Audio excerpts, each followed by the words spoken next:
বিসমিল্লাহির রহমানির রহিম। পরিবেশনায় ও পরিচালনায় দিক দিগন্ত। আমার বিএনপির নেতা এখানে মঞ্চে দাঁড়িয়ে বলে গেছে, ওই জালেমদের আর কখনো বাংলাদেশে আবির্ভূত হতে দেওয়া হবে না। আমরা এই হাজারো জনতায় শপথ দিচ্ছি, যদি প্রয়োজন হয় আবার জেলে যাব, যদি প্রয়োজন হয় আবার নেতার সঙ্গে ফাঁসিতে যাব, যদি প্রয়োজন হয় কাপড়ের কাপড় বেঁধে রাস্তায় নামবো, তবু ওই জালেমদেরকে বাংলাদেশে আর রাজনীতি করতে দেওয়া হবে না, হবে না, হবে না।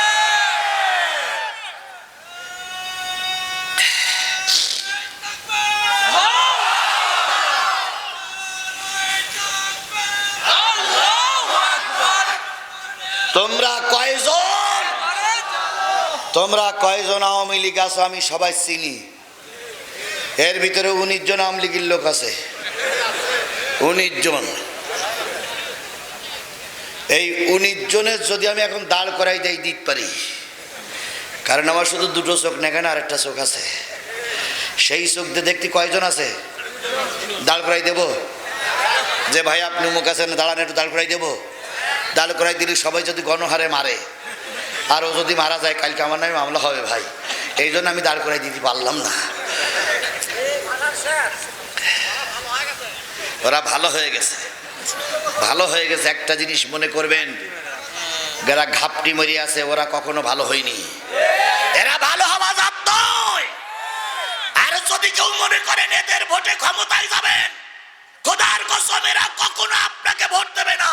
ওরা শুধু কায়া পাল্টাই আপনার সঙ্গে ঘুরতেছে। যদি শেখ হাসিনা আসে, আপনার লাথি মেরে ওরা শেখ হাসিনার দলে চলে যাবে।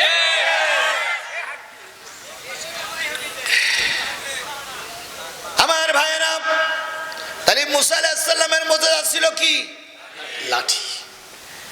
হযরত মুসা আলাইহিস সালামের আরেকটা মুজিজা ছিল, হাত উঁচু করলে লাইট হয়ে যেত। কোনো অন্ধকারে কিছু হতো না, হাত উঁচু করলে লাইট হয়ে যেত। বগল উঁচু করলে বগল থেকে ফোয়ারা বাহির হতো। এটা ছিলেন মুসা আলাইহিস সালামের মুজিজা। হযরত ঈসা আলাইহিস সালামের মুজিজা ছিল, জন্মন্ধ, জীবনে কোনোদিন ভালো হয় নাই। ঈসা আলাইহিস সালাম চোখে হাত বুলানোর সাথে সাথে কি হয়ে যেত? ভালো হয়ে যেত। ঈসা আলাইহিস সালাম কবরের পাশে যেয়ে যদি কোনো লোককে বলতেন কুম বিসমিল্লাহ, উঠে দাঁড়াতো। কোনো পাখি জবাই করার পরে যদি দুইটা এক জায়গায় করে বলতেন ভালো হয়ে যা, ভালো হয়ে যেত। সেই ঈসা নবী এসেছিলেন আমার নবীর আগে। আমার নবীর আগের যুগ হলো ঈসা নবীর যুগ।